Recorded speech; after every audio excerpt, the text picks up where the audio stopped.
ये दिखा रहा है क्या कि वो हो रहा है? हाँ, इट्स हैपनिंग। हाँ हाँ ठीक है। तो आप सभी लोगों को राम राम मेरी तरफ से। और हम लोग अभी जो अर्थ सहित रामायण पढ़ रहे हैं, हमने अभी तक पढ़ लिया है। हमने कहाँ तक पढ़ लिया? हमने 19वां दोहा पढ़ा है क्या?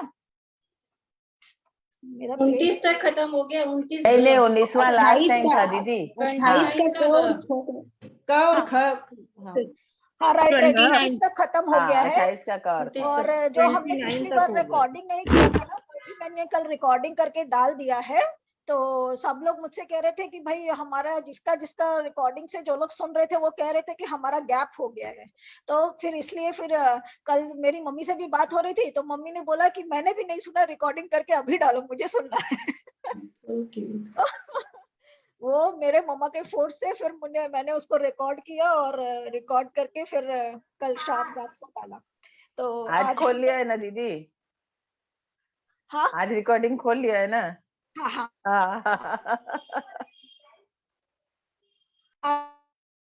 आज हो गया है। तो अब हम लोग 29वां पेज नहीं है, 29वां दोहा तक हमने पढ़ा है। आज हम लोग इसके बाद रिकॉर्डिंग लेकिन दिखा नहीं रहा है। जनरली दिखा देता ऊपर में रिकॉर्डिंग। Let me check. ये लाइव दिखा रहा है रेनू जी, हो रहा ऊपर है में ना? देखिए लाइव ऑन फेसबुक दिखा रहा है। ठीक है, वो कहीं किसी नहीं, और पेज पे हो रहा है शायद। ठीक है, इट्स ओके। रिकॉर्डिंग भी दिखा रहा है। ठीक है, नहीं चलो स्टार्ट। राम राम, चलिए स्टार्ट कीजिए। स्टार्ट करते हैं हम लोग। हाँ, तो हम लोग 29वें दोहे तक पढ़ा था, जहां पर 29वां दोहा तक वो बता रहे थे कि राम नाम को करने का नाम में और नामी में, सगुण और निर्गुण और नाम और नामी, और वो उसमें पूरा टाइम हमको ये बता रहे थे कि भगवान का नाम जो है वो भगवान का सगुण रूप से प्रकट होने से भी भगवान का नाम यानी कि भगवान का भजन और भगवान का मनन ज्यादा इंपॉर्टेंट है। तो हमने यहाँ तक पढ़ा था। अब इसके आगे हम लोग पढ़ेंगे। जाग बलिक जो कथा सुहाई, भरद्वाज मुनि बरही सुनाई, कहियो सोई संवाद बखानी, सुनहु सकल सज्जन सुखमानी। मुनि यज्ञ वाक्कल्य जी ने सुहावनी कथा मुनि श्रेष्ठ भरद्वाज जी को सुनाई थी।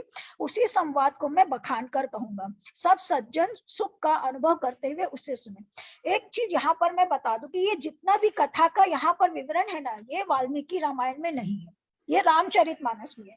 क्योंकि रामचरितमानस जब लिखी गई थी तब तक महाभारत भी लिखी गई थी, तब तक श्रीमद् भागवत भी लिखी गई थी। इसलिए श्री रामचरितमानस में क्या है, भागवत का भी समावेश है और श्रीमद् भागवत का भी समावेश है। लेकिन जो वाल्मीकि की रामायण है वो तो उन्होंने खुद ने पहली बार लिखी थी। तो वाल्मीकि रामायण में ये कोई भी प्रकरण नहीं आता है कि भरद्वाज को सुनाया कि ये हुआ कि वो हुआ, कुछ नहीं है। वहां पर स्टार्ट हो जाता है सीधे यज्ञ वाला कथा से आरंभ होता है।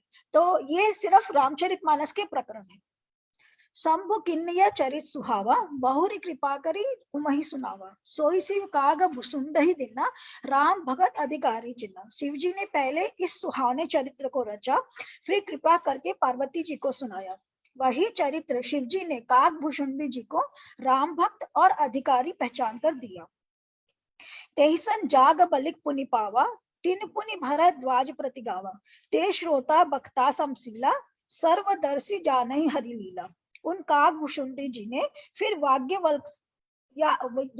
याज्ञवल्क्य जी से पाया और उन्होंने फिर उसे भरद्वाज जी को गाकर सुनाया। वे दोनों वक्ता और श्रोता समान शील वाले और समदर्शी हैं और श्री हरि की लीला को जानते हैं। जाने ही तीन काल निज ज्ञाना, करतल गत आमलक समाना, औरों जे हरि भगत सुजाना, कहीं सुनई समुझई विधि नाना। वे अपने ज्ञान से तीनों लोगों को बातों को हथेली पर रखे हुए आंवले के समान जानते हैं और जो भी सुजान हरि भक्त है वे इस चरित्र को नाना प्रकार से कहते, सुनते और समझते हैं। मैं पुण्य निज गुरु सन सुनी, कथा सो सुकर खेत, समझी नहीं तसिबालपन, तब अति रहूं अचेत। अब ये यहाँ क्या कह रहे हैं कि फिर वही कथा मैंने वराह क्षेत्र में अपने गुरुजी से सुनी, परंतु उस समय मैं लड़कपन के कारण बहुत बेसमझ था, इससे उसको उस प्रकार समझा नहीं। अब वो अपनी बात कर रहे हैं कि उस कथा को उन्होंने पहले भी सुना था, जब वो छोटे थे तो उनके गुरु ने उनको समझाने की कोशिश की, परंतु तब उन्होंने इसके ऊपर ध्यान नहीं दिया। श्रोता वक्ता ज्ञान निधि, कथा राम के गूढ़, किमि समझो में जीव जड़, कलिमल ग्रसित निर्गुण। श्री राम जी की गूढ़ कृपा के वक्ता और श्रोता दोनों ज्ञान के खजाने होते हैं। मैं कलयुग के पापों से ग्रसा हुआ महामूढ़ जड़ जीव भला उसको कैसे समझ सकता था। मतलब जब मैं छोटा था और तब मैं पापी भी था और तब मैं कामी भी था, तो इसलिए मैं उस वक्त श्री राम जी की कथा को सुना और समझ नहीं सका। तदपि कही गुरु बारही बारा समझी परी कुछ मति अनुसारा भाषा बद्ध करबि मैं सोई मोरे मन प्रबोध जय होई। तो भी गुरु जी ने जब बार बार कथा कही तब बुद्धि के अनुसार कुछ समझ में आई, वही अब मेरे द्वारा भाषा में रची जाएगी जिससे मेरे मन को संतोष हो। हालांकि मैं कामी था और मैं पापी था और मैं बहुत ध्यान से भी नहीं सुन रहा था, फिर भी जो कुछ भी मैंने उस वक्त सुना उससे उस वक्त जो मैंने ग्रहण किया उसके अनुसार मैं अपनी भाषा में इस कथा को कह रहा हूँ। जस कथु बुद्धि विवेक बल मेरे तस कहियो ही हरि के प्रेरे निस्संदेह मोह ब्रह्म हरनी करो कथा भव सरिता तरनी। जैसे कुछ मुझ में बुद्धि और विवेक का बस है, मैं हृदय में हरि की प्रेरणा से उसी के अनुसार कहूंगा। मैं अपने संदेह अज्ञान और भ्रम को हरने वाली कथा रचता हूँ जो संसार रूपी नदी को पार करने के लिए नाव है। ठीक है ना, ये जो कथा है वो नाव का काम करेगी और हमारे भ्रम को दूर करेगी, हमारे अंदर जितने भी भ्रम है उनको दूर करेगी। बुश विश्राम शकल जन रंजनी राम कथा कली कलुष विभंजनी राम कथा कली पनंग भरनी पुनि विवेक पावक पहुवरनी। राम कथा पंडितों को विश्राम देने वाली, सब मनुष्यों को प्रसन्न करने वाली और कलयुग के पापों का नाश करने वाली। राम कथा कलयुग रूपी सांप के लिए मोरनी है और विवेक रूपी अग्नि के प्रकट करने के लिए अरणी है। तो ये राम कथा को देखिए कितना सुंदर से फिर एक कंपैरिजन कर रहे हैं कि राम कथा जो है सांप के लिए मोरनी है। मतलब सांप जो होता है, मोर जो होता है वो सांप को खा जाता है, तो हमारे जो अवगुण है उसको खा जाएगी राम कथा, तो इसलिए राम कथा को वो मोरनी के समान कंपेयर कर रहे हैं। और दूसरी तरफ वो कंपेयर कर रहे हैं उसको विवेक रूपी अग्नि को प्रकट करने के लिए अरणी है। अरणी हो गया तो आपका वो जो लकड़ी के अंदर में जो ऐसे घसा रहता है उसको जब हम घसते तब अग्नि प्रकट होती है, तो उसके साथ में कंपेयर कर रहे हैं कि वो अरणी के समान है और हमारे अंदर में बुद्धि को प्रदीप्त करेगी। राम कथा कली कामद गाई सुजन सजीवनी मूरी सुहाई सोई वसुधा तल सुधा तरंगिनी भय भंजनी भ्रम भेद भोगिनी। राम कथा कलयुग में सब मनोरथ को पूर्ण करने वाली कामधेनु गौ है और सज्जनों के लिए सुंदर सजीवनी जड़ी है। पृथ्वी पर यही अमृत की नदी है, जन्म मरण रूपी भय का नाश करने वाली और भ्रम रूपी भेदों को खाने के लिए मेढकों को खाने के लिए शर्पिणी है।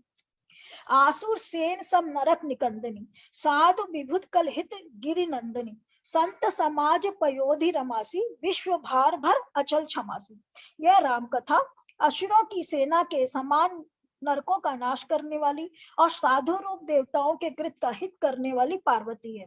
यह संत समाज रूपी क्षीर समुद्र के लिए लक्ष्मी जी के समान है और संपूर्ण विश्व को भार उठाने में अचल पृथ्वी के समान है। अब देखिए राम कथा को क्या क्या चीजों से कंपेयर कर रहे हैं कि राम जी की जो कथा है वो नरकों का नाश करने वाली देवताओं की सेना है, यह संत समाज रूपी क्षीर समुद्र के लिए लक्ष्मी जी के समान है।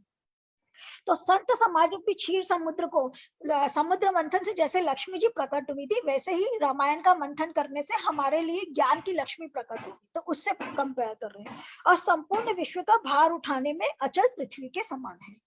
जमगन महुमसी जग जमुनासी जीवन मुक्ति हेतु जनुकासी राम ही प्रिय पावनी तुलसीसी तुलसीदास हित ही हुलसीसी। यम दूतों के मुख पर कालिख लगाने के लिए यह जगत में यमुना जी के समान है। तो यम दूतों के मुख पर कालिख लगाने के लिए यह जगत में यमुना जी के समान है और जीवों को मुक्ति देने के लिए मानो काशी है।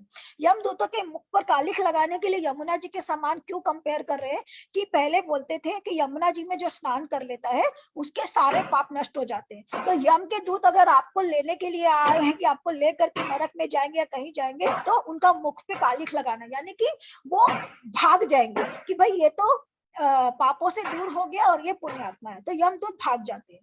तो उसके लिए यह यमुना जी के समान है और जीवों को मुक्त करने के लिए मानो काशी ही है। यह श्री राम जी को पवित्र तुलसी के समान प्रिय है और तुलसीदास के लिए हुलसी के समान हृदय में हित करने वाली है। तो राम भक्त के लिए ये तुलसी, तुलसी यानी तुलसी के पौधे के समान प्रिय है और तुलसीदास जी को हुलसी के समान प्रिय है। हुलसी कौन है? हमने पढ़ा था कि तुलसीदास जी की माता का नाम हुलसी था, तो उनके लिए यह कथा जो है हुलसी के समान है, यानी कि अपनी माता के समान है। ये राम की कथा उनको उतनी प्रिय है जितनी प्रिय उनको उनकी माता है। शिवप्रिय मेकल सैल सुतासी, सकल सिद्धि सुख संपत्ति राशि, सदगुण सुरगन अम्ब अधिकिसी, रघुवर भगति प्रेम परमिति सी। यह राम कथा शिव जी को नर्मदा के समान प्यारी है। यह सब सिद्धियों को तथा सुख संपत्ति की राशि है। सद्गुण रूपी देवताओं में उत्पन्न और पालन पोषण करने के लिए माता अदिति के समान है। श्री रघुनाथ जी को भक्ति और प्रेम की शोभा है। तो ये क्या कह रहे हैं? इसको देवताओं की माता अदिति के समान कह रहे हैं। तो अदिति और दिति दो बहनें थी। ये पूरा का पूरा जो भागवत पुराण है उसमें दो बहनें और दो बहनों के बच्चे और दोनों ही अलग अलग और एक ही पिता की संतान, पूरी की पूरी भागवत कथा इन्हीं से भरी हुई है। तो अदिति और दिति दो बहनें, अदिति के जो बच्चे हैं वो देवता हुए और दिति के जो बच्चे हैं वो दैत्य हुए, है दोनों एक ही पिता की संतान, यानी कि दोनों के पिता कश्यप ऋषि हैं और दोनों के ही जो बच्चे हैं वो अलग अलग हुए। उन्हीं से, जैसे कश्यप ऋषि से जैसे मैंने बताया नाग और गरुड़, विनिता और कद्रु, वैसे ही अदिति और दिति ये दो हैं, अदिति से देवता और दिति से दैत्य। तो ये कह रहे हैं कि अदिति के समान है उनकी ये कथा, जहां से देवता प्रकट हुए उनके समान है उनकी ये कथा। राम कथा मंदाकिनी चित्रकूट चितचारु, तुलसी सुभग स्नेह बन सी रघुबीर विहारू। तुलसीदास जी कहते हैं राम कथा मंदाकिनी नदी है, सुंदर चित्त चित्रकूट है और सुंदर स्नेह ही वन है जिसमें श्री सीताराम जी विहार करते हैं। तो यहाँ एक बहुत सुंदर सा उन्होंने फिर से कंपैरिजन दिया है अपने हृदय का कि हमारा जो मन है उनका जो मन है वो कैसा है, कि राम कथा मंदाकिनी नदी यानी कि गंगा है राम कथा, सुंदर चित्त चित्रकूट है, हमारा मन जो है वो चित्रकूट का पावन तट है और सुंदर स्नेह ही वन है। और चित्रकूट का हमारा जो स्नेह है भगवान के प्रति, हमारा जो स्नेह वही वन है जिसमें श्री सीताराम जी विहार करते हैं, सीताराम जी जिसके अंदर में विचर रहे हैं, विहार कर रहे हैं। तो ऐसे बहुत सुंदर सुंदर सी इसके अंदर में उपमा है। रामचरित चिंतामणि चारु, संत सुमति ही सुभग सिंगारू, जग मंगल गुण ग्राम राम के, दानी मुकुति धन धर्म धाम के। श्री रामचंद्र जी का चरित्र सुंदर चिंतामणि है और संतों की सुबुद्धि रूप स्त्री का सुंदर श्रृंगार है। श्री राम जी के गुण समूह जगत का कल्याण करने वाले और मुक्ति धन धर्म और परम धाम के देने वाले हैं।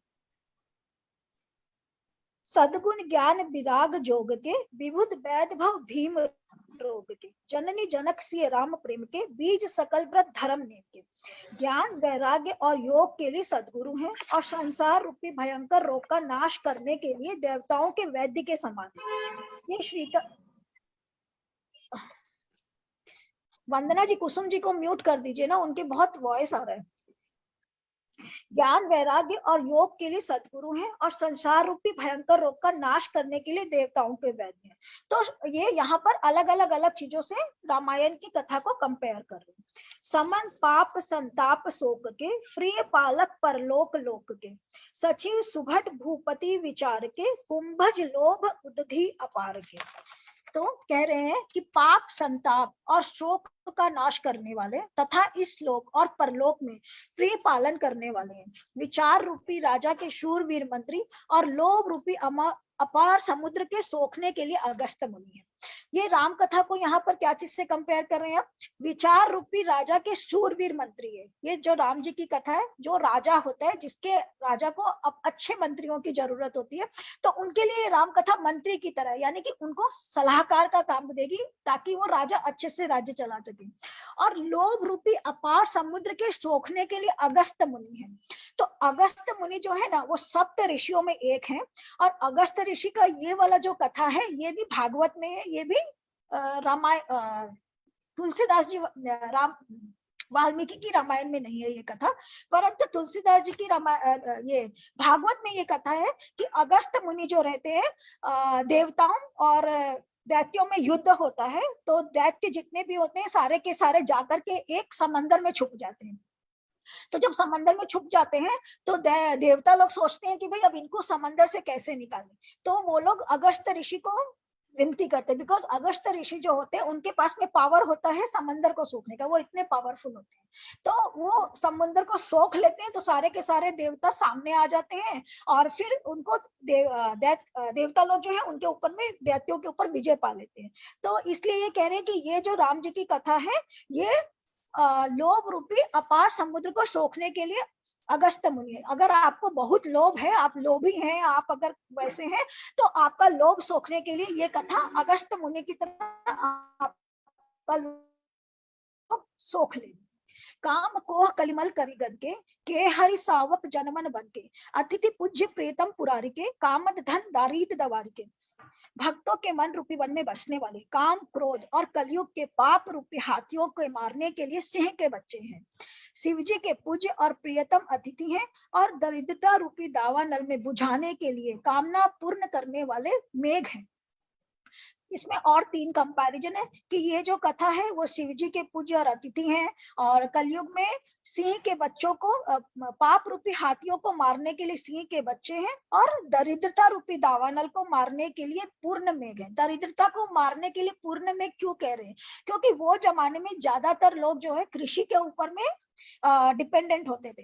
तो एग्रीकल्चर अगर आपकी खेती ही नहीं होगी, अगर आपकी उपज ही नहीं होगी तो ऑटोमेटिकली दरिद्रता आ जाएगी। तो इसलिए यहाँ पर दरिद्रता को बढ़ाने के लिए मेघ किसे कंपेयर कर रहे हैं कि अगर बारिश होगी तो अनाज होगा, अनाज होगा तो प्रॉस्पेरिटी होगी। मंत्र महामणि विषय ब्याल के मेटत कठिन कुअंक भाल के हरन मोहतम दिनकर कर से सेवक साली पाल जलधर से। विषय रूपी सांप का जहर उतारने के लिए मंत्र और महामणि है। ये ललाट पर लिखे हुए कठिनता से मिटाने वाले बुरे लेखों को मिटा देने वाली है। अज्ञान रूपी अंधकार के हरण करने के लिए सूर्य किरणों के समान और सेवक रूपी धान के पालन करने में मेघ के समान है। यानी कि सांपों का जहर उतारने के लिए जो हम लोगों को मंत्र चाहिए या सांप का जहर उतारने के लिए जो चीज चाहिए वो जहर उतारने वाला मंत्र ये राम जी की कथा है। ललाट पर लिखे हुए कठिनता से मिटाने वाले बुरे लेखों को मिटाने वाली। ललाट पर लिखे हुए लोग कि हम कहते हैं ना कि जो भाग्य में लिखा हुआ होता है वही होता है, जो कर्म में लिखा हुआ होता है वही होता है। तो ये कह रहे हैं कि अगर हम भगवान का नाम लेते जो हमारे भाग्य में लिखा हुआ है, जो हमारे कर्मों में लिखा हुआ है उसको भी हम मिटा सकते हैं। तो इसका एक उदाहरण हमने पहले भी पढ़ा हुआ होगा, आप लोग को सबको पता होगा, वो सावित्री और सत्यवान की कथा, जहां पर सावित्री के भाग्य में लिखा हुआ होता है और सत्यवान के भाग्य में लिखा हुआ होता है कि वो मर जाएगा, लेकिन वो अपने कर्मों को बदल देती है, अपने उससे बदल देती है, अपने कर्म निष्ठा से बदल देती है या अपने भजन से बदल देती है। तो कुछ इसी तरह की बातें कह रही कि कर्म का लेखा जो है वो बहुत इंपॉर्टेंट है, लेकिन उसको भी बदल सकता है भगवान का नाम। अंधकार रूपी अंधकार के हरण के लिए सूर्य किरणों के समान और सेवक रूपी धान के लिए मेघ के समान है। अभिमत दानी देव तरु बरसे सेवत सुलभ सुखद हरिहर से सुकवि सरद नभ मन उड़गन से राम भगत जन जीवन धन से। मनोवांछित वस्तु देने में श्रेष्ठ कल्प वृक्ष के समान है और सेवा करने में हरिहर के समान सुलभ और सुख देने वाली है। सुकवि शरद ऋतु के मत रूपी आकाश को सुशोभित करने के लिए तारागण के समान और श्री राम जी के भक्तों के लिए तो जीवन धन ही है। तो ये कविता जो है वो आकाश में अगर बहुत सारे तारे जगमगाते हो तो आकाश कितना सुंदर लगता है ना, तो वैसे ही जगमग करने वाली, जीवन को जगमग करने वाली वैसा ये काव्य है। और भक्तों के लिए तो जीवन का धन ही है कि किसी के लिए सोना है चांदी है, लेकिन भक्तों का धन क्या है? ये श्री राम जी की कथा भक्त का धन है। सकल सुकृत फल भूरी भोग से जग हित निरुपधि साधु लोभ से सेवक मन मानस मराल से पावन गंग तरंग माल से। संपूर्ण पुण्यों के फल महान भोगों के समान है। जगत का छल रहित हित करने में साधु संतों के समान है। सेवकों के मन रूपी मान सरोवर के लिए हंस के समान और पवित्र करने में गंगा जी की तरह मालाओं के समान है। तो अलग अलग चीजों से कंपेयर करें कि गंगा जी के जैसी है या मान सरोवर में हंस के जैसी है, और हित करने में साधु संतों के समान है। ये रामायण की कथा। ये यहाँ तक रामायण एक दोहा से लेकर के एक चौपाई तक है ना, वो एक प्रसंग को लेते हैं और उसी के बारे में बोलते हैं। जैसे एक प्रसंग में वो सगुण निर्गुण को बोलते हैं, अब ये प्रसंग जो है वो है रामायण के बारे में, कि रामायण का को अलग अलग चीजों से कंपेयर कर रहे हैं।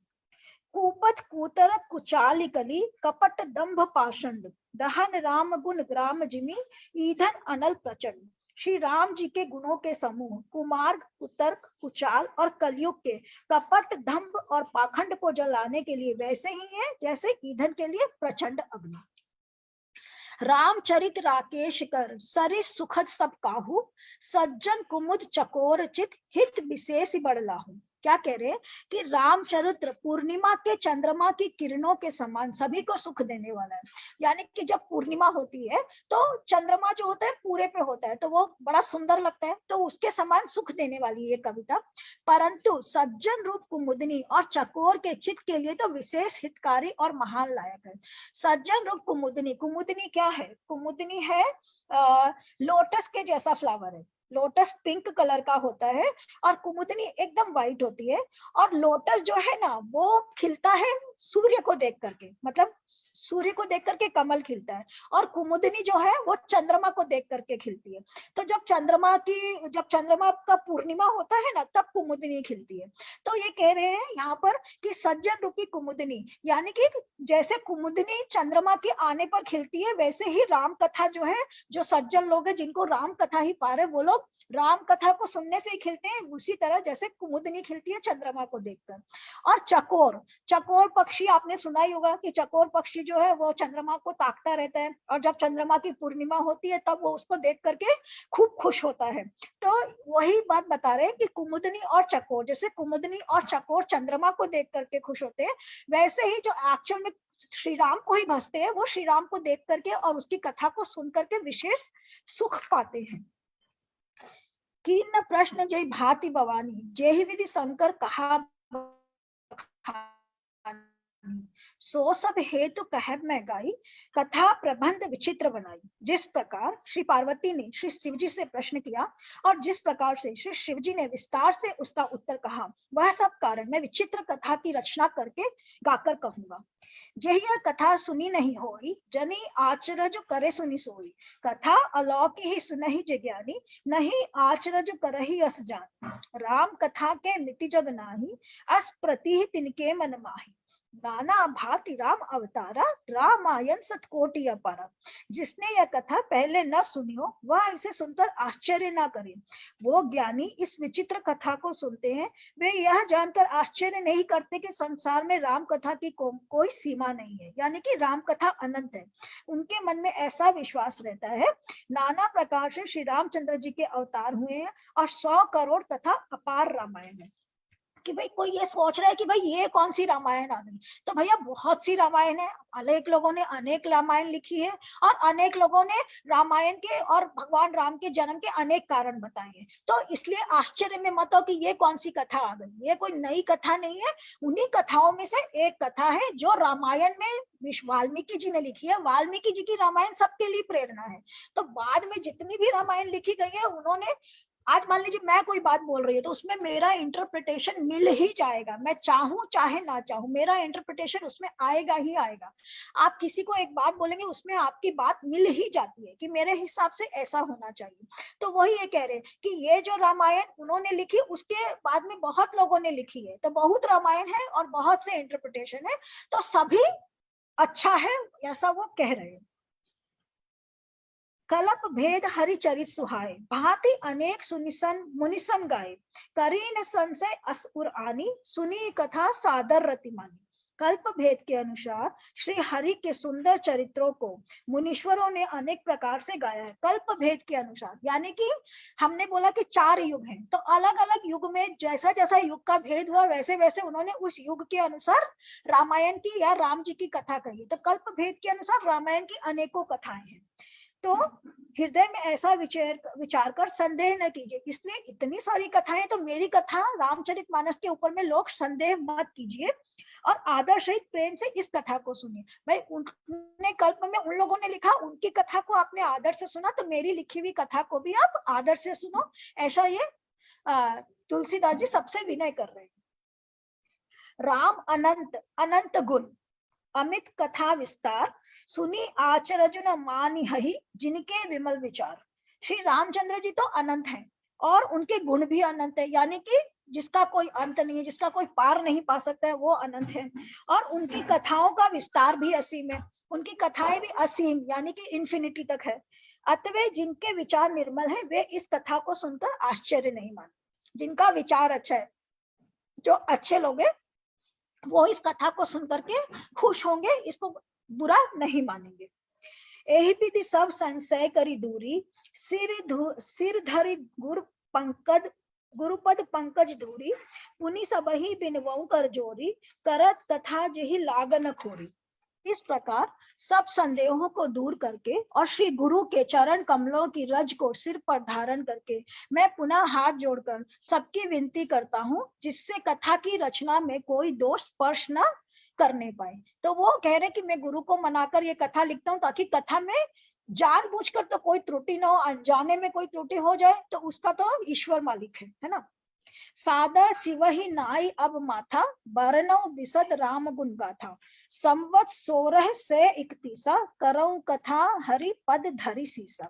अब ये क्या कह रहे हैं कि अब मैं यहाँ तक, जैसे वो दोहे तक उन्होंने राम कथा कहा, फिर इस दोहे तक उन्होंने इसका प्रसंग बताया, अब यहाँ से वो कह रहे हैं कि राम कथा का कारण क्या बना, वो ये बता रहे हैं कि अब मैं आदर पूर्वक श्री शिव जी को सिर नवाकर श्री रामचंद्र जी के गुणों की निर्मल कथा कहता हूँ। श्री हरि के चरणों पर सिर रखकर संवत 1631 में इस कथा का आरंभ करता हूँ। उन्होंने खुद ही दिया है इसका डेट कि उन्होंने कब इसको आरंभ किया। नौमी भौम बार मधुमासा, अवधपुरी यह चरित प्रकाशा, जेहि दिन राम जन्म श्रुति गावहीं, तीरथ सकल तहाँ चली आवहीं। क्या कह रहे हैं, चैत्र मास की नवमी, जब हम लोग राम नवमी मनाते हैं चैत्र मास की नवमी, तो चैत्र मास की नवमी यानी राम नवमी तिथि मंगलवार को श्री अयोध्या में यह चरित्र प्रकाशित हुआ, यानी कि उस दिन श्री राम जी का जन्म हुआ। जिस दिन श्री राम जी का जन्म होता है, वेद कहते हैं कि उस दिन सारे तीर्थ वहां चले आते हैं। कि हम जब कोई पुण्यात्मा का जन्म होता है तो लोग खुश होते हैं, हमने देखा होगा कि ऊपर से देवता लोग वर्षा कर रहे हैं फूलों की, ये सब आपने बहुत से ऐसे इमेजिनेशन देखा होगा। तो ये कुछ ऐसा इमेजिनेशन है कि जिस दिन उन्होंने जन्म लिया सारे तीर्थ वही चल करके आ गए कि भैया हमको राम जी के चरणों को छूना है और उनका दर्शन करना है। तो ये उनकी एक इमेजिनेशन है, एक युक्ति जिसको बोलते हैं, मेटाफर है काइंड ऑफ। असुर नाग खग नर मुनि देखा, आय करहि रघुनायक सेवा, जन्म महोत्सव रचहि सुजाना, करहि राम कल कीरति गाना। असुर नाग पक्षी मनुष्य मुनि देवता सब अयोध्या में जाकर श्री रघुनाथ जी की सेवा करते हैं। बुद्धिमान लोग जन्म का महोत्सव मनाते हैं और श्री राम जी की सुंदर कीर्ति का गान करते हैं। मज्जहि सज्जन वृंद बहु, पावन सरजू नीर, जपहि राम धरि ज्ञान उर, सुंदर श्याम शरीर। सज्जनों के बहुत से समूह उस दिन श्री सरयू के पवित्र जल में स्नान करते हैं और हृदय में सुंदर श्याम शरीर श्री रघुनाथ जी का ध्यान करके उनके नाम का जप करते हैं। दरस परस मज्जन रूपाना, हरई पाप कह वेद पुराना, नदी पुनीत अमित महिमा अति, कही न सके। वेद पुराण कहते हैं कि श्री सरयू जी का दर्शन, स्पर्श, स्नान और जलपान पापों को हरता है। यह नदी बड़ी ही पवित्र है, इसकी महिमा अनंत है, जिसे विमल बुद्धि वाली सरस्वती जी भी नहीं कह सकती है। राम धामदा पूरी सुहावनी, लोक समस्त विदित अति पावनी, चारि खानी जग जीव अपारा, अवध तजे तनु नहीं संसारा। यह शोभायमान अयोध्यापुरी श्री रामचंद्र जी के परम धाम को देने वाली है, सब लोकों में प्रसिद्ध है और अत्यंत पवित्र है। जगत में अंडज, स्वेदज, उद्भिज और जरायु 4 खानी के अत्यंत जीव है। इनमें से जो कोई भी अयोध्या जीव में शरण छोड़ते हैं वे फिर संसार में नहीं आते, ऐसा तुलसीदास जी का कहना है कि हर तरह के जीव जो भी अयोध्या में जब राम जी का जन्म हुआ, जब उस समय जो लोग रहते होंगे या बाद में भी जो है उन्होंने जो शरीर छोड़ा होगा वो वापस इस लोक में आए नहीं होंगे, उनको मोक्ष मिल गया होगा। क्योंकि स्वेदज, अंडज और उसको वो क्यों चला करके बोल रहे हैं, हमारी जो ये मनुष्य योनि है, हम ये सब योनियों से गुजर करके आए हैं, जरायुध से, अंडज से, ये सब से गुजर के आए, तब हमको ये मनुष्य योनि मिली है। इसीलिए बोलते हैं कि ये जो योनि ये बहुत दुर्लभ है। बाकी योनियों में आपको सोचने का पावर नहीं है, आपको ईश्वर जो दे करके भेजा है आपको वैसे ही अपना जीवन बिताना है। लेकिन अगर आप मनुष्य योनि में, तो आपने ईश्वर ने आपको सोचने समझने की शक्ति दी है, जहां आप अपने जीवन का जो रास्ता है उसको बदल सकते हैं, अपना तकदीर को बदल सकते हैं। इसलिए इस योनि को दुर्लभ योनि बोलते हैं कि ये जो हमारी योनि ये दुर्लभ है। तो हम ये तीनों योनि पार करने के बाद इस चौथी योनि में आए। इसलिए ये कह रहे हैं कि जो उस योनि में थे, जिनको उतनी योनि पार करने के बाद मोक्ष मिलता, वो लोग भी अयोध्या में जब राम जी का जन्म हुआ तो उनको मोक्ष मिल गया। सब विधि पूरी मनोहर जानी, सकल सिद्धिप्रद मंगल खानी, विमल कथा कर कीन आरंभा, सुनत नसाहि काम मददंभा। इस अयोध्यापुरी को सब प्रकार से मनोहर, सब सिद्धियों को देने वाले और कल्याण की खान समझकर मैंने इस निर्मल कथा का आरंभ किया, जिसके सुनने से काम, मद और धम नष्ट हो जाते हैं। रामचरित मानस एहि नामा, सुनत श्रवण पाई विश्रामा, मन करी विषय अनल बन जरई, होय सुखी जो एहि सर परे। इनका नाम रामचरित मानस है, जिसके कानों से सुनते ही शांति मिलती है। मन रूपी हाथी विषय रूपी दावानल में जल रहा है, यदि वह इस रामचरित मानस रूपी सरोवर में आ पड़े तो सुखी हो जाए। देखिए कितना सुंदर वर्णन है ना, कि हमारा जो मन है वो विषय रूपी दावानल में जल रहा है, यानी कि विषय माया में हमारा मन भटक रहा है। तो हमारे मन के अंदर में हमेशा माया हमको इधर उधर भटका रही है, और हमारा जी जो है वो माया से जला जा रहा है। तो उस माया के लिए, वो हमारे तपते हुए मन के लिए क्या है, जब गर्मी लगती तो हम क्या करते हैं, एसी चलाते, ठंडा एसी चलाओ भैया, नहीं तो ये बहुत तेज गर्मी लगी। तो वैसे ही हमारे इस तपते हुए माया से तपते हुए मन के लिए क्या है एसी, वो है ये रामचरित रूप सरोवर। तो इस सरोवर में स्नान करेंगे तो हमारा जो मन है वो उसको ठंडक पहुंचेगी। तो इतनी सुंदर सुंदर अतिशयोक्ति है यहाँ पर। रामचरित मानस मुनि भावन, बिरचेव शंभु सुखावन पावन, त्रिविध दोष दुख दारिद दावन, कली कुचाली कुली कलश नशावन। यह रामचरित मानस मुनियों को प्रिय है। इस सुहावने और पवित्र मानस की शिवजी ने रचना की। यह तीनों प्रकार के दोष दुखों और दरिद्रता को तथा कलयुग की कुचालों और सब पाप को नाश करने वाला है। अच्छा, इसमें कह रहे हैं कि इसकी रचना शिवजी ने की है। जब वाल्मीकि रामायण आप पढ़ेंगे तो उसमें ब्रह्मा जी जो है वो वाल्मीकि को प्रकट होते हैं और उनको बोलते हैं कि मैं तुमको ये क्या बोलते हैं, त्रिकालदर्शी दृष्टि दे रहा हूँ, तुम उस दृष्टि से पूरी की पूरी रामायण को देखो और देख करके उसकी रचना करो। तो वो ब्रह्मा जी उनको मिलते हैं, उनको आते हैं और उनको जो चक्षु देते हैं उससे वो आंखें बंद करते हैं और वो त्रिकाल में पूरा का पूरा एज इट इज रामायण कैसे हुआ, कैसे उनका जन्म हुआ, क्या हुआ, वो सारी की सारी चीजें जैसे पिक्चर चलती है ना, वैसे उनके दिमाग में वो सारा पिक्चर्स आया और तब उन्होंने रामायण की रचना करी। सो दैट इज वो वाल्मीकि रामायण के अंदर में। तुलसी रामायण में ये कह रहे कि भाई इसकी रचना जो है वो शंकर जी ने की है, ऐसा वो बता रहे हैं। ठीक है। रची महेश निज मानस राखा, पाई सुसमौ शिवासन भाषा, ताते रामचरित मानस बर धरे नाम ही हेरि हरसिह। श्री महादेव जी ने इसको रचकर अपने मन में रखा था और सुअवसर पाकर पार्वती जी से कहा। इसी से शिवजी इनको अपने हृदय में देखकर और प्रसन्न होकर इसका सुंदर रामचरित मानस नाम रखा। कहां कथा सोई सुखद सुहाई, सादर सुनो सुजन मन लाई। मैं उसी सुख देने वाली सुहावनी राम कथा को कहता हूँ। हे सज्जनों, आदर पूर्वक मन लगाकर इस कथा को आप लोग सुनिए। जस मानस जे विधि भयहु, जग प्रचार जेहि हेतु, अब सोई कहाहु प्रसंग सब, सुमिरी उमा वृष केतु।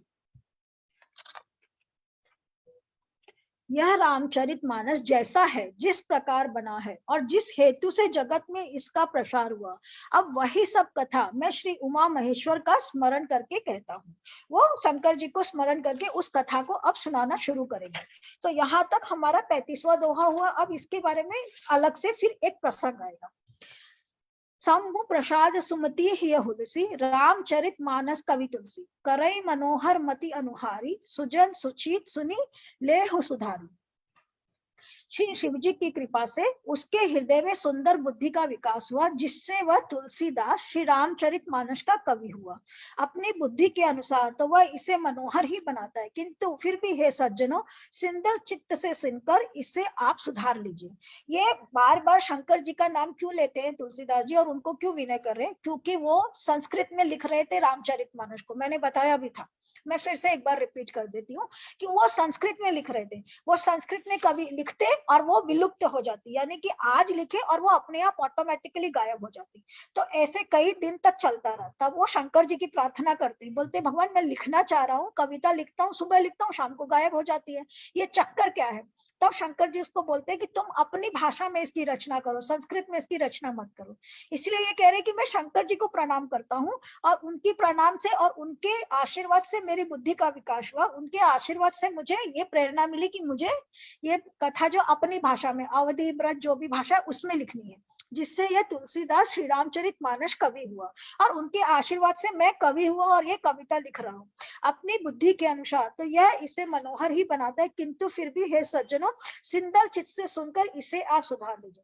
जब आदमी कोई भी कुछ करता है तो अपनी बुद्धि के अनुसार उसको अच्छे से अच्छा ही करता है। लाइक अभी रेनू ने पेंटिंग बनाई है, तो अपने मन से तो वो बहुत सुंदर से सुंदर ही उसको बनाने की कोशिश करेगी, लेकिन सामने वाला जो है उसको कैसे अप्रिशिएट करेगा वो सामने वाले के ऊपर डिपेंड करता है। तो वही कह रहे कि भाई आप सुंदर चित्त से अगर अच्छे मन से देखेंगे तो आपको मेरा ये प्रयास अच्छा लगेगा। सुमति भूमि तल हृदय अगाधु, वेद पुराण उदधि धन साधु, बरसहि राम सुजस बरबारी, मधुर मनोहर मंगलकारी। सुंदर बुद्धि भूमि है, हृदय ही उसमें गहरा स्थान है, वेद पुराण समुद्र है, और साधु संत मेघ से है।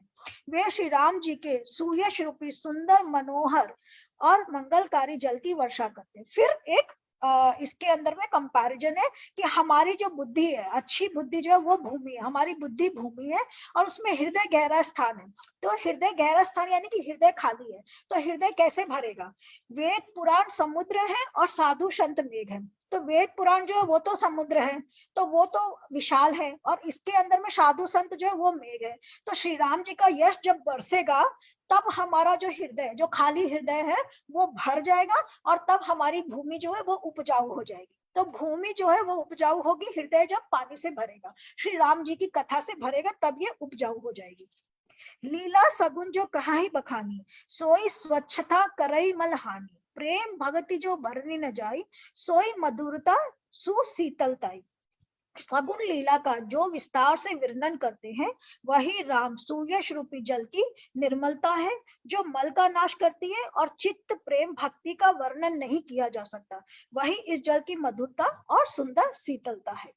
सो जल सुकृत सालिहित होई, राम भगत जन जीवन सोई, मेधा मही गत सोजल पावन, सकिली श्रवण मग चले सुहावन, भरे सुमानस सुथल थिराना, सुखद शीत रुचि चारु चिराना। यह राम यश रूपी जल सत्कर्म रूपी धान के लिए हितकर है, और श्री राम जी के भक्तों का तो जीवन ही है। यह पवित्र जल बुद्धि रूपी पृथ्वी पर गिरा और सिमट कर सुहावने कान रूपी मार्ग से चला, और मानस रूपी श्रेष्ठ स्थान में भरकर वहीं स्थिर हो गया, वहीं पुराना होकर सुंदर रुचिकर शीतल और सुखदायी हो गया।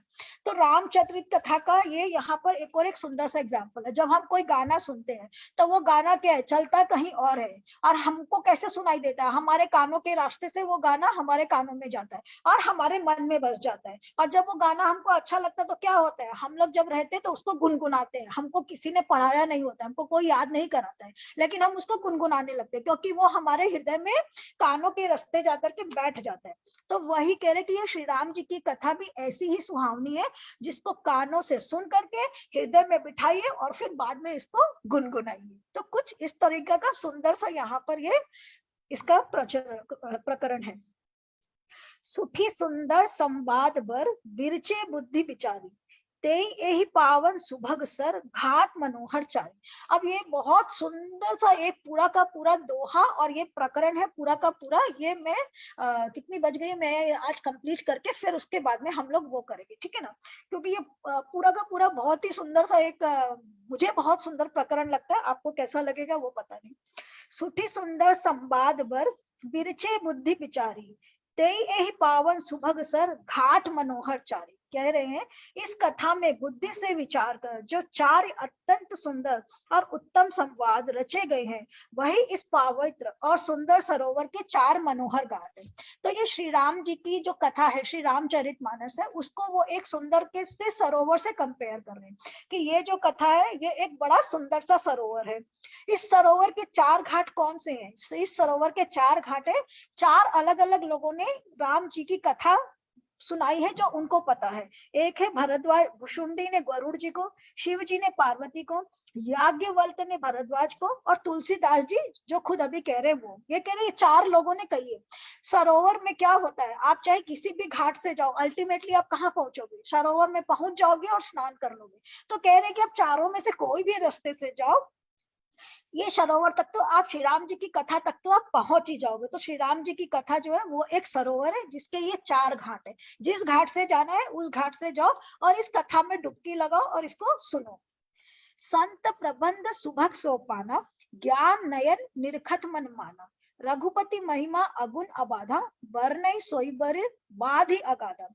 7 कांड है इस मानस सरोवर की सुंदर 7 सीढ़ियां हैं जिनको ज्ञान रूपी नेत्रों से देखते ही मन प्रसन्न हो जाता है। श्री रघुनाथ जी की निर्गुण और निर्बाध महिमा का जो वर्णन किया गया है वही इस सुंदर जल की अथात गहराई है। तो अब सरोवर में जाने के लिए आपको क्या करना पड़ेगा? सरोवर में जाने के लिए आपको सीढ़ियों से उतरना पड़ेगा। तो वो सीढ़ियां कौन सी है? इसके जो 7 कांड है वो सीढ़ियां हैं। तो जब तक आप इन सीढ़ियों से चलेंगे नहीं तब तक आप सरोवर में नहीं पहुंच सकते। तो पहले आप ये 7 कांड पढ़िए तब जाकर के आप सरोवर में पहुंचेंगे। तो जो 7 कांड है वो वाल्मीकि रामायण में भी है और बाकी सब लोगों ने भी 7 कांड में ही इसका श्री राम की कथा का वर्णन किया। तो ये कह रहे कि ये 7 कांड जो है ये सीढ़ियां हैं, इनसे ही उतर करके आप सरोवर तक पहुंच सकते हो। और सरोवर के अंदर में जो पानी की गहराई है वो क्या है? वो श्री राम जी की महिमा है। तो सरोवर में पहुंच करके आपको जो पानी की गहराई मिलेगी वो राम जी की महिमा मिलेगी। जितना अंदर डुबकी लगाना है उतना डुबकी लगा लो। आपका मन हो तो सरोवर के किनारे खड़े होकर के आचमन करो और आपका मन है तो सरोवर के अंदर डुबकी लगाओ। It is up to us, है ना। तो यह यहाँ पर बता रहे कि ये इसके अंदर में इसका तरीका है। राम सेजल सलिल सुधासम, उपमा बीच बिलास मनोरम, पुरैनी सघन चारु चौपाई, जुगति मंजू मणि सीप सुहाई। देखिए क्या कह रहे श्री रामचंद्र जी और सीता जी का यश अमृत के समान जल है। ये जो जल है वो क्या है? वो ये जो सरोवर है, इस सरोवर का जल क्या है? श्री राम जी और सीता जी का चरित्र जो है वो इसका जल है। इसमें जो उपमाएं दी गई है वही तरंगों का मनोहर विलास है। जो इन्होंने ये सुंदर सुंदर उपमाएं दी है, मेटाफर दी है, इसका इससे कंपैरिजन किया है ना, वही इसकी जल तरंगे है। सरोवर में क्या उठती है? तरंगे उठती है। और वो तरंगे उठती है तो हम लोग को पानी के छल छल छल छल की आवाज आती है। तो हमारे कानों को बड़ी प्रिय लगती है ना, जब पानी जब बहता है तो छल छल छल छल बहता है। तो वो जो छल छल है वो क्या है? वो उनकी ये कथा में जो उन्होंने युक्तियां दी है, जो मेटाफर्स दिए हैं, जो उदाहरण दिए हैं, वो इसके छल छल करता हुआ इसका जो पानी है वो है। और सुंदर चौपाइयां ही इसमें घनी फैली हुई पुराइन है और कविता की युक्तियां मणि उत्पन्न करने वाली सुहावरी सीपियां हैं। तो सरोवर के चारों तरफ क्या होता है? हरी हरी धूप और घास लगी हुई रहती है। तो जो चौपाइयां हैं वो ये हरी वाली, जो सरोवर के चारों तरफ जो हरे हरे पेड़ उग जाते हैं वो ये चौपाइयां हैं। और कविता की सुंदर युक्त मणि उत्पन्न करने वाली सुहावनी सीपियां हैं। तो सीपियों से ये जल को कंपेयर करें, हालांकि समंदर से सीपियां आती है। तो ये कह रहे हैं कि जो सीपियां हैं उनकी जो कविता में जो वो युक्तियां यूज कर रहे हैं, कुछ कुछ जो अलंकार यूज कर रहे हैं, वो सीपियों वाली मणियां हैं। छंद सोरठा सुंदर दोहा, सोई बहुरंग कमल कुल सोहा, अरथ अनूप सुभाव सुभाषा, सोई पराग मकरंद सुबासा। जो सुंदर छंद, सोरठे और दोहे हैं वही इसमें बहुरंगे कमलों के समूह सुशोभित है। तो जो इन्होंने छंद सोरठा है वो इस सरोवर का कमल है।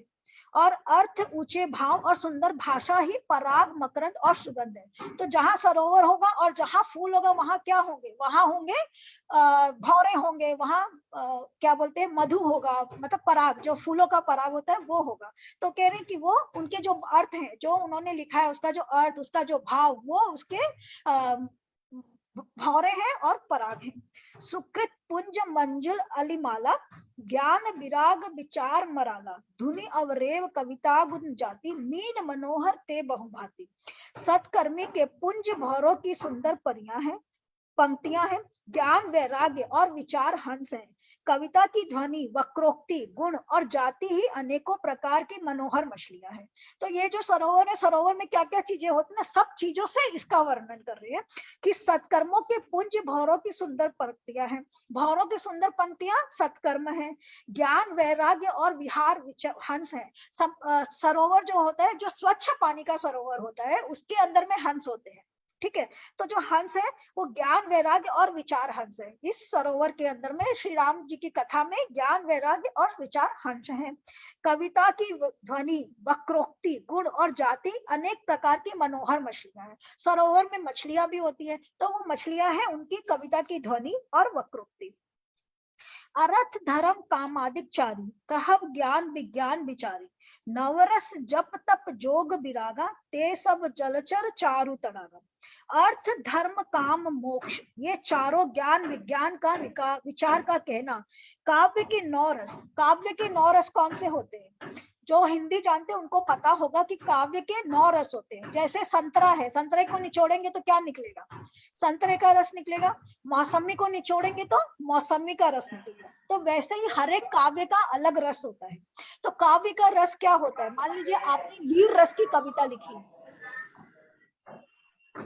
आपने अगर वीर रस की कविता लिखी है तो उसमें से जो रस निकलेगा वो वीर का रस निकलेगा। ऐसे ही अगर आपने कोई हास्य कविता लिखी है तो उसमें से जो रस निकलेगा, रस यानी कि अनुभूति, उस कविता को पढ़ने से आपकी क्या अनुभूति होगी? आपका जो रस होगा वो हास्य का रस होगा। तो ऐसे 9 रस है। उसमें सबसे ऊपर है श्रृंगार रस, जिसमें हम क्या बोलते हैं, लड्डू गोपाल का जो हम लोग श्रृंगार का, भगवान के श्रृंगार का जो वर्णन करते हैं वो श्रृंगार रस होता है। फिर जो हास्य रस होता है, फिर आपके भयानक रस होता है जिसको सुन करके हम लोग डर जाते हैं, कुछ कुछ कविता में ऐसा लिखा हुआ रहता है। फिर विभत्स रस भी एक होता है। विभत्स रस मतलब जिसको सुन करके घिन आती है। जैसे कि हमने कोई कोई में पढ़ते ना कि कपाल मुंड माला और खप्पर और फाड़ा, और उसको फाड़ा और उसके अंदर में से रस देवी की कथा में आता है, तो वो विभत्स रस है जिसको सुन करके हमको एक वो आता है कि हे भगवान ये ऐसे कैसे हो गया ना, दैट वो भी एक तरह का रस है। और फिर वात्सल्य रस है जिसको पढ़ करके हमको ममता की फीलिंग आती है। फिर एक आपके वात्सल्य रस, ऐसे करके 9 रस है टोटल में। तो अलग अलग प्रकार के रस होते हैं। तो ये कह रहे हैं कि ये सारे 9 रस जो है इसी एक कविता में, श्री राम जी की जो कथा है उसमें सारे 9 रस समाये हुए हैं। नवरस जप तप योग और वैराग्य के प्रसंग, ये सब इस सरोवर के सुंदर जलचर जीव हैं। तो ये 9 रस हैं और जप तप योग और वैराग्य, ये सारे जो प्रसंग है ये इसके जलचर जीव हैं। इस सरोवर में मछलियां हैं और जीव भी हैं। सुकृति साधु नाम गुण गाना, ते विचित्र जल विहक समाना, संत सभा चाहु दिसी अवराई, श्रद्धा ऋतु बसंत समगाई। सुकृति जनों के, साधुओं के और श्री राम नाम के गुणों का गान ही विचित्र जल पक्षियों के समान है। जल जहां सरोवर रहेगा वहां पक्षी भी आएंगे। तो वो पक्षी कौन है? पक्षी आते हैं, पानी का रस चुगते हैं, पानी पीते हैं और अपनी प्यास बुझा के चले जाते हैं। तो वो कौन है? वो है सुकृत जन, यानी कि अच्छे लोग, साधु लोग, और श्री राम के गुणों का जो गान करते हैं वो लोग आते हैं और इसके अंदर में डुबकी लगाते हैं, उड़ जाते हैं, फिर आते हैं, डुबकी लगाते हैं, उड़ जाते हैं। वो इसके पक्षी हैं। संतों की सभा ही इस सरोवर के चारों ओर की अमराई है। जहां वो होता है सरोवर होता है उसके चारों तरफ अमराई यानी कि आम के पेड़ होते हैं। तो संतों की सभा जो है वो आम के पेड़ है। और श्रद्धा वसंत ऋतु के समान कही गई। वसंत ऋतु कौन सी होती है? सब ऋतु में सबसे ऊपर वसंत ऋतु होती है, क्योंकि वसंत ऋतु में न ठंडी है न गर्मी है, हवा भी त्रिविध प्रकार की यानी कि शीतल मंद और सुगंधित, उस हवा को बोलते हैं त्रिविध। तो वसंत ऋतु जो होती है उसके अंदर में त्रिविध प्रकार की बयार चलती है। जब आप सुबह सुबह ब्रह्म मुहूर्त में जो लोग उठेंगे ना उनको पता होगा कि ब्रह्म मुहूर्त में हमेशा त्रिविध प्रकार की बयार चलती है, यानी कि सुंदर, मंद और सुगंधित। तो वो वैसी बयार यानी कि हवा चलती है। तो ये कह रहे हैं कि श्रद्धा, जो अगर आपके मन में श्रद्धा है तो इस प्रकार की बयार यहाँ पर चलती है। भगति निरूपण विविध विधाना, क्षमा दया दम लता बिताना, समजम नियम फूल फल ज्ञाना, हरिपद रतिरस वेद बखाना।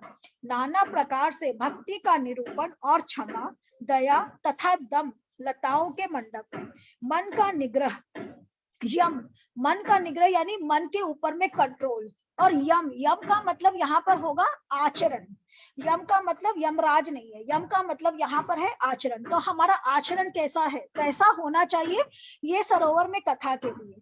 अहिंसा यानी कि जो व्यक्ति अहिंसा, सत्य, अस्तेय, अस्तेय का मतलब हो गया जो चोरी नहीं करता है, यानी कि जो चोरी नहीं करता है वो हो गया अस्तेय।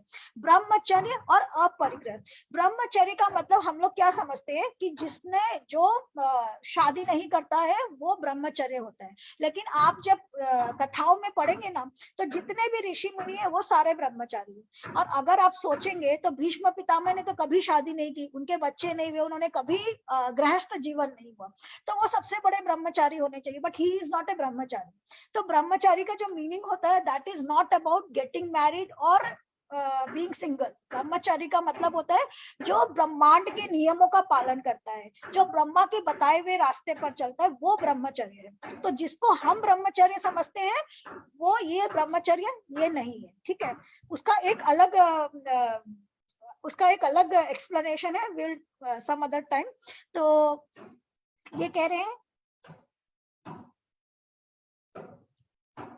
हाँ कि अहिंसा, सत्य, अस्तेय, ब्रह्मचर्य और अपरिग्रह। अपरिग्रह का मतलब होता है कि जो ब्राह्मण होता है उसका काम होता है दान लेना, तो जितना जरूरत है उतना ही दान लेना है, उससे ज्यादा जो है उसको हमको त्याग देना है। तो जितनी जरूरत है उतना ही दान लेना है, जितनी जरूरत है उतना ही रखना है अपने पास, बाद बाकी को हमको ये कर देना, छोड़ देना है, तो उसका हमको त्याग कर देना है। तो आचरण जिसका, मन का निग्रह, और जो ऐसे आचरण करते हैं, और नियम, आचरण ऐसा होना चाहिए और नियम कैसे होने चाहिए। शौच, शौच का मतलब सफाई, यहाँ पर शौच का मतलब ये है अपने आप को हमेशा नीट एंड क्लीन रखना है, यानी कि नहाना। ये जब भी आप कोई भी पुराण पढ़ेंगे ना तो वो हर पुराण के अंदर वे आपको नहाने का तरीका बताते हैं सबसे पहले, कि कैसे आपको खुद को शुद्ध करना है। तो नहाने के बहुत से तरीके बताते हैं कि आपको सबसे पहले आपको नदी में जाकर के अपना कौन सा पाँव को साफ करना है, कौन सा हाथ को साफ करना है, ये सारे के सारे एक अलग तरीके के नियम है जो कि आपकी कुसुम जी म्यूट कर लीजिए अपने आप को। तो उनका क्या है कि खुद को शुद्ध करने के बहुत सारे नियम है। तो this is about neatness, cleanliness. तो शौच का मतलब यहाँ पर क्लीनलीनेस, खुद को कैसे क्लीन करना है, नियम क्या क्या होने चाहिए। क्लीनलीनेस, संतोष यानी कंटेंटमेंट, तप यानी कि तप का मतलब है यहाँ पर ये क्या बोलते हैं, भगवान का मनन, और तप यानी कि खुद के ऊपर में खुद के ऊपर में तप का यहाँ मतलब आ जाएगा कि जो तप मतलब तपस्या करने जाता है वो वाला तप नहीं। तप का मतलब यहाँ पर हो जाएगा जो नियम से पूजा पाठ और जो नियम का तप रखता है वो। और स्वाध्याय यानी कि खुद से अध्ययन करना, कि कोई आएगा पढ़ाएगा तब हम कुछ करेंगे, कोई बोलेगा तब हम कुछ करेंगे, वो नहीं, अपने मन से स्वाध्याय। और ईश्वर प्राणिधान यानी कि ईश्वर ही मेरा प्राण है और ईश्वर ही इस पूरी दुनिया का सबसे बड़ा दया निधान है। तो ईश्वर को दया निधान जो मानता है, ये सारे नियमों को जो करता है, ये ही उसके फूल है, ज्ञान फल है। और श्री हरि के चरणों में प्रेम ही इस ज्ञान रूपी फल का रस है, ऐसा वेदों ने कहा है। तो क्या बता रहे, देखिए ये बहुत सुंदर सा यहाँ पर है कि आपको ज्ञान का फल कब मिलेगा, जब आप ये नियम, मन का निग्रह करोगे, इस तरह के आचरण करोगे और इस तरह के नियम का पालन करोगे, तब जो है, तब जो फूल खिलेगा, उस फल से जो फल निकलेगा, ये सब जो करोगे तब फूल निकलेगा, और उस फूल से फिर जो फल निकलता है वो फल ज्ञान होता है। तो दैट इज हाउ आपको ज्ञान की प्राप्ति होगी, ये सारा चीज करने के बाद।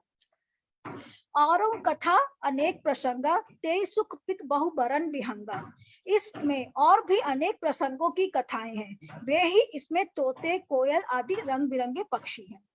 पुलक बाटिका बाग बन सुख सुविहंग विहारू, माली सुमन स्नेह जल सींचत लोचन चारू। देखिए कथा में जो रोमांच होता है वही वाटिका, वन और बाग और वन है, और जो सुख होता है वही सुंदर पक्षियों का विहार है। निर्मल मन ही माली है, जो प्रेम रूपी जल से सुंदर नेत्रों द्वारा उनको सींचता है। तो यहाँ पर बड़े सुंदर से वो बता रहे हैं कि कथा में जो रोमांच होता है, श्री राम जी की कथा सुन करके हमारे अंदर में जो रोमांच होता है, यानी कि जो मन के अंदर में जो भी भाव उठते हैं, जो रोमांच आ रहा है, अच्छे भाव हो रहे हैं, बुरे भाव आ रहे हैं, अच्छे भाव नहीं है मतलब रोमांच कथा सुनने पर, तो जो हमको कथा सुनने पर जो रोमांच, यानी कि जो हमारा एड्रेनलिन रश, या जो हम बोलते हैं कि हमको जो भुरभुरी से, या जो हमारा जो कुछ भी होता है, उसके लिए वो बोल रहे हैं कि वो जो रोमांच होता है वही वाटिका, बाग और वन है, और जो सुख होता है वही सुंदर पक्षियों का विहार है। जो हमको इसको कथा सुनने से जो रोमांच मिल रहा है वही वाटिका है, और जो सुख हमको मिल रहा है और इसको प्राप्त करके हमको अंदर ही अंदर जो आनंद मिल रहा है वो आनंदी पक्षियों का विहार है। निर्मल मन ही माली है, जो प्रेम रूपी जल से सुंदर नेत्रों द्वारा इसको सींचती है। तो देखिए बहुत सुंदर सा यहाँ पर है कि निर्मल मन, हमारा मन ही माली है, जो प्रेम रूपी जल से सुंदर नेत्रों द्वारा इसको सींचती है। यानी कि भगवान की जो कथा है उसको सुन करके जब आपको भाव से आंसू बहने लगे, और वो जो आंसू से जो आप सींचते हैं, जो आपका भक्ति के जो आंसू है, जो आपके भाव के जो आंसू है, वही असली में वो जो सींचता है, वही वो जो हमारा मन है वही माली है।